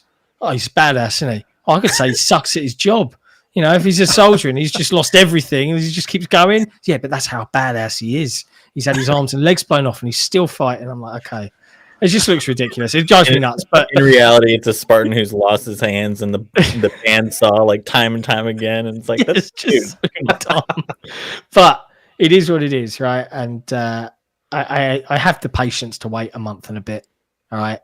I know what the potential is from experience. I can see, and you guys have seen a little bit of what the potential truly is. World's our oyster. And that's going to grow. That's going to evolve. So this is just that first big step into a new era for Halo Infinite. And Halo Infinite co-op, some of the most fun I've ever had in any video game. Yeah, I haven't even tried that yet. I'm really looking forward to that. So good. Oh my god. You know what's interesting, John, about the yappening that they have going on? Like, I'm more arena than a big team as well, but it is a lot of fun, and it's a small tweak. It's adding Fiesta and Big Team Battle, like two things. So like, why didn't you think of this before? Yeah, I've played a few games of it. It gives you an idea, though. Is really cool. Yeah, it gives you an idea of how different Halo can feel with just small tweaks. Imagine what's going to happen with Forge. Because the the sandbox. We left that on the bingo card. Really quick, people talked about Mintblitz had this tweet and got really popular. It's like, look how much fun people are having when the SSBM is loose. Dude, every one of my yappening matches is still within 5 to 10 points. I won a Shoddy Snipes 199. The very next one I lost 99-100. So no, it's clearly there's still SSBM. It's there, right? But it's just the mentality when you play. Yeah, you're not expecting to win. Exactly. It's Overwatch at launch compared to Overwatch now. You're not being super sad because it's just a fun mode, right? You're having a good time, and then somehow the system still makes the matches really goddamn even. I don't know how, but it does. They get one or two really good players and match them with a bunch of mediocre ones. That's true. Normally me and Abe, and then a bunch of you. If you have like 10 kills, you're in like the top 3 of the game for some reason every time. It's just. I screw up matchmaking with my desync. They think I'm still supposed to be good right now. So anybody else have anything to add to what John said about the new management that he didn't already cover? MCC was awesome. I'm sure he'll do a great job. Yeah, I was going to say pretty much the same as Aarsal, but also keep in mind too, like another thing about this is that these would have been initiated months ago, right? In terms of the search, the interview, the selection process. So if we're gonna, you mean it wasn't some weird thing, and this timing's really weird. Oh, I don't mean that at all. That's I'm on Occam's razor kind of guy. Simplest answer usually is the right one. And so you are Jesus. I'm a little bit too white for that, but okay. Yeah. If we're gonna give credit again to the previous to Bonnie Ross, I mean it should be said that this was just like bringing Joe Staten back in. These were some of her decisions too. So I think, given the fact that Pierre's been there since 2018, I think already got. It's not like they're just bringing in a bunch of people from external positions to start leading these things. So they've got some history. They know what they're doing, and like Aarsal said, MCC now is one of the best. I mean, I think it's probably the best game collection, period. But it's definitely one of the best games that they put out last gen at this point. Especially with all the free content. And that's the thing that sticks out. You think about it. I don't know how good the guy is at his job, right? I don't know anybody really, any of us really got to see his resume. But I will say that what it kind of signifies to me is like MCC is kind of a microcosm of where, Infinite in some ways is. I mean, it's not obviously Infinite. It's not as much of it's not a dumpster fire the way that MCC was at launch. But I do look at like their path back to win back the fans. They did a lot of fan service, a lot of things that probably were not going to make immediate money. It's like, let's win the confidence of the fans back. They really seem to understand their customer, the fans. And so that's the thing that stands out to me. And I also think that somebody who's been through that probably, even though it's a smaller scale situation, is something that you can use as sort of as sort of like, hey, we've been here before, we'll be fine, we'll get through this. But I hope what it says too is that Microsoft realizes that let's go back to fan service, let's build up this game, like, let's not force people with silly battle pass, monetization things that don't make sense for Halo. They already got rid of the microtransactions. So, I mean, it sounds like they're trying to read the room more. So I take that as a positive, right? They are, I think, proactively doing things or they proactively did things with MCC. So we hope that translates. Yeah. I should see. Just it's not a super chat, but do we think that his moving had a decision? Hints had a decision in moving away from microtransactions and MCC. Honestly, no. I think the community being awful had a reason for but not. What doing if that. other people were able to just buy some tokens and get some No, old no, they must grind for 5,000 hours like I did. Yeah, it's almost like there's 8 battle tracks that you've got to grind for thousands of hours, or you can just spend some money. Yeah, and don't forget about some of the not so subtle headlines that were generated too. So, God forbid developers get paid for the work, right? Oh, but it's on Game Pass. Yeah, so what, punk? So is every other game, single player game, zero expansions. Are they paid for on Game Pass? Is Odyssey's expansions, are they on Game Pass? 7 years of real life money to develop for a game. Didn't charge for it. It's the same with BC, right? They didn't charge for any of the 8 years of development there, but But for anyone watching, and if you didn't notice, MCC will not be charging or adding microtransactions, and they announced that I think yesterday. Probably won't get that much more content. Well, I do think there's something to be said for timing, communication, reading the room. I think that was the mistake there. It wasn't that they did it; it was the timing that they did it and how they rolled it out. But anyway, no matter what their timing is, they could have announced it when everything was shitting rainbows, and they'd still. I do think it was probably a good idea not to go through with it with the current Halo climate. Right now, that was probably a smart idea. No, I think they're at a different point today. But well, let's move to some of the questions because rapid fire. We are let's go through them. Some of them we might have already answered. 24 minutes. Really quick, as Mort said, the room doesn't deserve to be read. I think that's pretty. I mean, I mean, I'm not gonna. All right, this is from an anonymous poster. Hello, fellow Halo nerds. Question for the panel. Why isn't Sick a millionaire for making forge maps, living in luxury, getting his toes sucked by a beautiful woman? 3 likes. Now, the only reason that popped into my head, and I think that's a very important question, whoever asked that is a genius. I don't know why, and maybe someone can answer the question, but there was a film where this guy was like, I've just remembered what the film is. Like, when I wrote that, like that phrase appeared in my head. You wrote it. Why? Oh, awkward. But yeah, when I wrote that question out for myself for my own amusement, there was this phrase, and I was like, I could picture this American actor kind of saying it in this ridiculous way. Why aren't you living in the sun, getting your toes sucked by beautiful women? And I was like, what is that from? And that's why I wrote it down. And I was been racking my brains all week trying to think, where is that from? And the answer is, it is the Army recruitment officer that is talking to Joaquin Phoenix's character in the Shyamalan movie Signs. And he says it in the creepiest way when he's talking to Joaquin Phoenix's character about his baseball skills. So there you go. Yeah. But yeah, I don't know why I'm not a millionaire getting my toes sucked by beautiful women, but I probably should be, right? I know why. I mean, like, I'm looking at the super chat from this Australian you hang out with. I mean, it's hard to become a millionaire when you get somebody who you hang out with somebody who chats GoldenEye is greater than Halo. Immediately, every woman, every recruiter, everyone that like would they're not going to suck your toes. I'm leaving. Who's your friend? Okay, next question. Good old Collingwood. Hello, Halo followers. Crosshatch Fire 343. Tell me why 343 Industries should retain Halo as a response to the hashtag. God, that's it. Answer the detractors. And really quick, I think this was probably my biggest negative with not the biggest negative, but my initial biggest negative with Bonnie Ross leaving was that it feeds straight into these people, right? The people that were making the GIFs, the edits, the what? The what? The GIF. It's GIF, right? It's a pronounced interface format. What language is that? You don't say graphics. Canadian. Canadians say graphics. But yeah, that's my only issue with it. But you know what? The response since the past few days has actually been kind of more focused on respecting Bonnie and her legacy a bit, which is nice. Admittedly, I have been avoiding.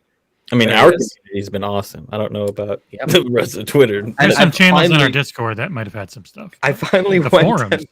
Yeah, seriously. I finally went, and now if I see a YouTube video and it's like the thumbnail's like some terrible clickbait, I instantly just don't recommend. I'm finally doing that, and my feed is a lot cleaner these days. Yep. But yeah, to the question.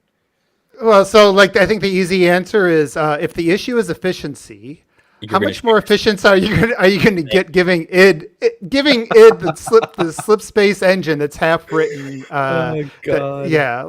It's you just take Sledgehammer or any of the Call of Duty ones because they're all super efficient. They've had no problems with any of their games. So who couldn't be better than 343? Just take. We want content now, so let's go a good 8 years or so without anything and hope that this new team can figure out what is Halo. Go through the process that 343 did for 15 years to finally figure out the design. They finally got the design thing. Let's go scrap it and start over. We'll come back in 6 years. Oh god! Your complaint is that we're not getting content fast enough. That's a really fucking dumb idea to assume that. Or if your thought process is it's like just let Halo die, then you're not a Halo fan. Yeah, honestly, if you just want it to die, you're not into the game anymore. That's fine. You go play one of the 800 other things that comes out every month. I've had so many discussions kill something off from people who are like, I just wished they shelved Halo after Reach, and it's like, dude, just don't play them. Like, if you haven't enjoyed, if you legitimately have not enjoyed any Halo under 343, and not enjoyed any of them, that's what past 10 years now, right? Maybe you're just not a fan of Halo anymore. That's okay. Like, play something else. It's fine. Like, have you seen the Game Pass releases just today? There's like 4 new games. Go play something. Nino Cooney? What the Nino Cooney? How is that? Persona Nino Cooney friggin' Guilty Gear back on. Like, what the fuck? And we got a super chat from Somnia. It's not a peanut butter brand, Soul. It is not Jif. Thank you. It's not. You're not American. I'm pretty sure it's spelled with a G. Jif is spelled with a J. But GIF or GIF. Graphical? GIF? No, it's GIF. Interface format. Didn't the creator himself say it's pronounced GIF? I don't give a shit. It's not graphical. Okay. It's giraffical. It's about animals. Okay, sorry. Next question. This is in a Sega situation, which so our pushback on Fire 343 is shut up. Yes. Yep. Yeah. Next question by Jesse Brother. Salutations, you had me at Halo veterans. And hello to the new guy, Jake or Josh or whatever your name is. My question this week is between upcoming editions like Forge, Battle Royale, and Co-op, what are you fellas looking forward to the most? And then there's a lot of text. I'm going to go read through it pretty quick. Myself, I have to say it is still Co-op. As someone who got it to try it along in the beta along with Jesse Brother, Soul, and Knottian by nature, but he is just I still can't get over how friggin' fun and well put together that was. People are going to see what brother is what he probably meant. Yeah, okay. People are going to see what a valuable addition that mode is. Well, not all. Many will elect to only focus on how it should always have been there, which it should, and how there is no couch co-op this time, whether they would even play split screen or not. Speaking of, you want to know the best way to identify which YouTubers have some integrity and which ones just pure clickbait BS? Look for the ones who posted headlines, 343 cancels co-op for Halo Infinite. If they even bother to clarify in the video that it's only couch co-op, the headline does the damage and they know it. Speaking of, you guys see that IGN headline where it's like 343 cancels Halo's most requested feature? What the heck was that? Or Battlefield hires Halo or what? buys Halo company. Their headlines have been something. Sorry to say, some of the YouTubers who have done this are not just known lying turd balls like Yong, Yia, or Dreamcast Guy, but guys who had normally not expected to pull this crap. Some have even been on this channel's main podcast. I won't name names, but I will say these dudes can eat a broken glass laden dick. What the? Maybe read. There you go. I like how what do you guys look at? It was like a disclaimer being read, and then all of a sudden it got really slow. Like, all right, favorite mode or mode you're most looking forward to, guys. The glass dick eating mode. Yeah, we already talked favorite about Halo mode is always ranked play that you're looking forward to that's coming between out. Forge, Battle Royale, and Co-op. Those are the 3 are you most looking forward to? And you can't say Forge. Forge. But Co-op for me, probably. It's just I'm looking forward to diving through that campaign again, and it's even that's 2 hours you played, man. Just remind me just how fun the damn thing is. So. Soul needs help getting the legendary. It's just achievement. so perfectly set up, like the way it's just about being fun. Like even if you die, it doesn't feel bad. Yeah, like when you guys being your awful murderous homicidal. That's how we play Halo. Unishek loved our like killing each other gifts. Yeah, you're all weird maniacs.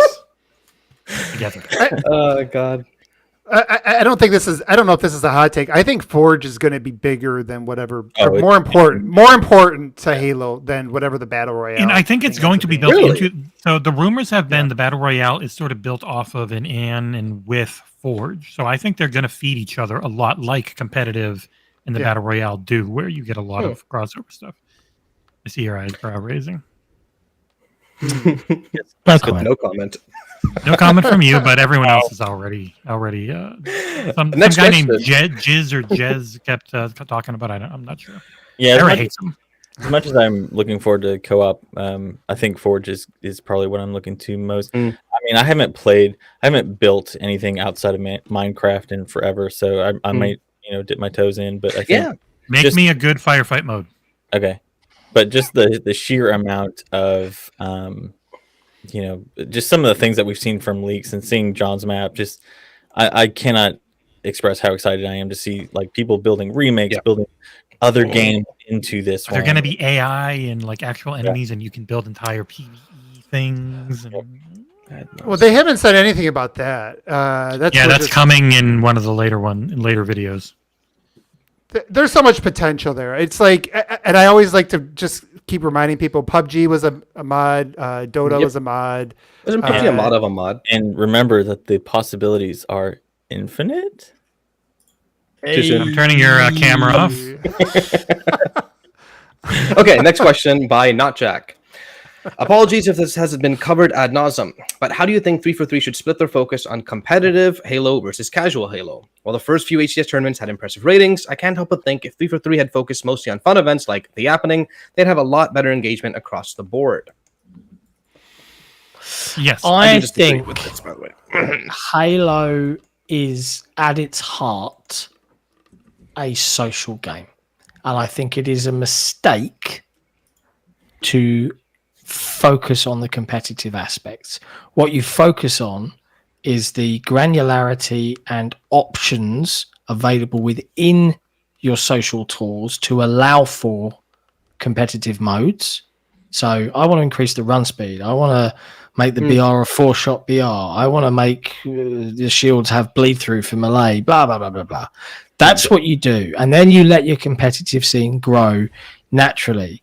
But you enable by giving all of those different options. And hey, if we're going to get into the granular, it's another thing that really bugs me about 343 Halos is options that existed in previous Halos in terms of that granularity of the engine, allowing for low ball, for example, a fantastic game mode for fun with teams where your worst player has to get 50 points like everybody else. So you start off, the best players are all like, quick, let me get my time on the ball out of the way. Right now I'm just slaying.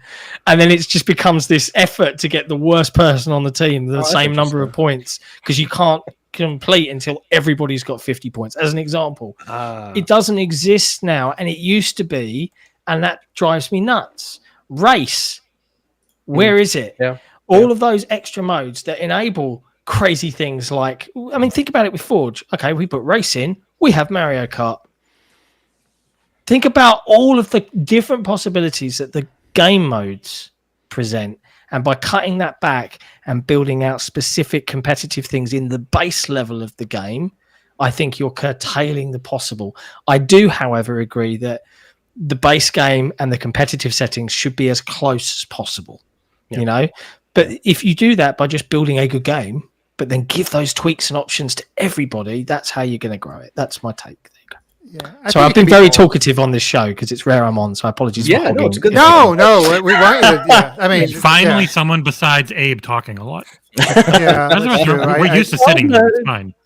I do talk a lot. I fully agree that the game needs more casual modes. That's something I've said all the time. Yappening is a great example. It's a lot of fun bringing people back in.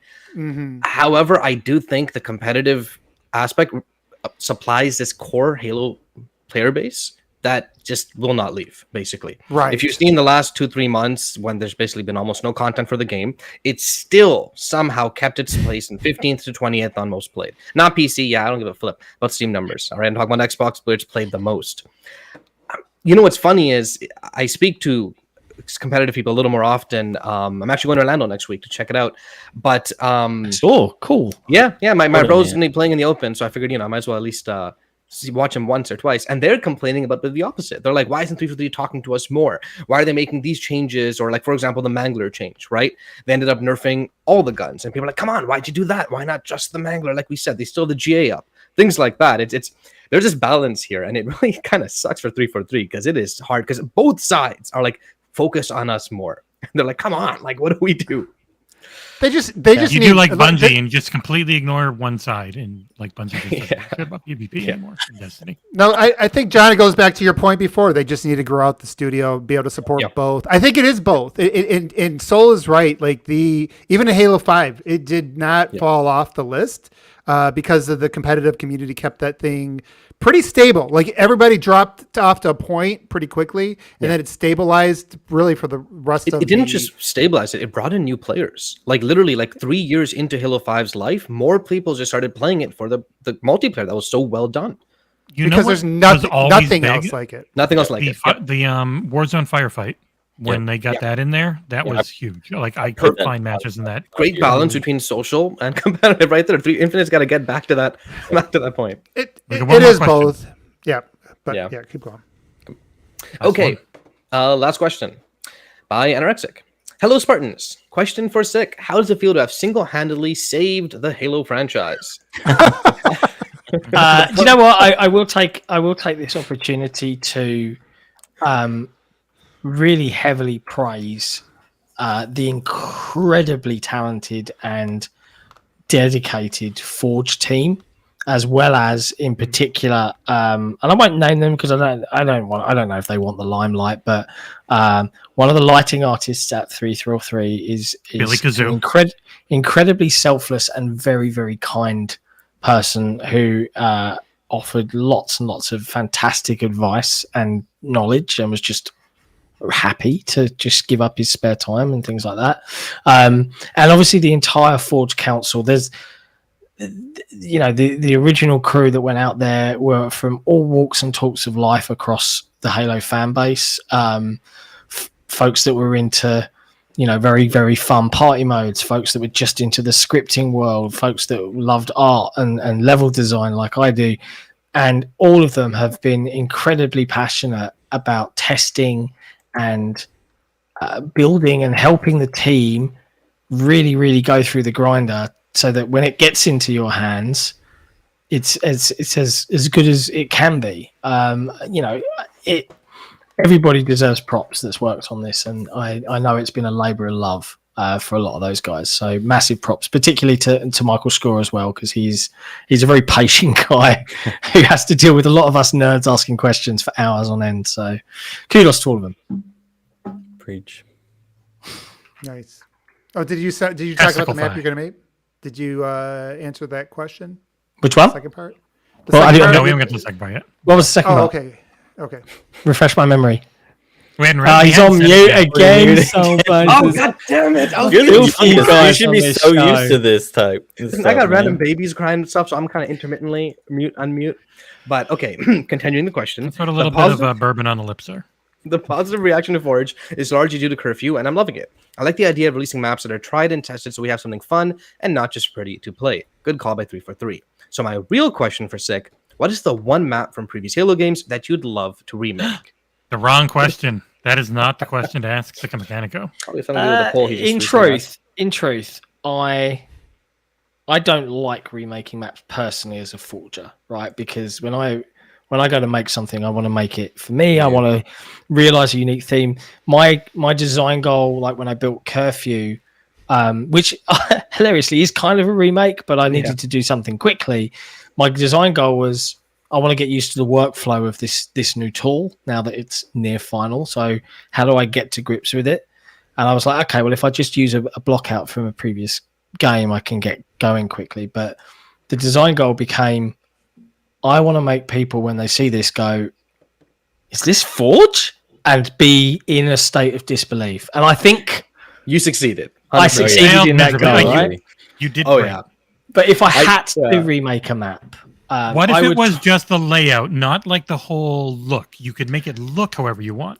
Ooh. But you're taking a classic layout that people loved. I mean, my favorite Halo map of all time would probably be the Pit.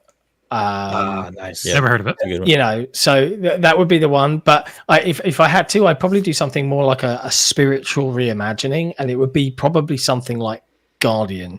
I've played around with the theme of giant trees and the green and I saw the Guardian remake that the chap was building in the leaked co-op flight build.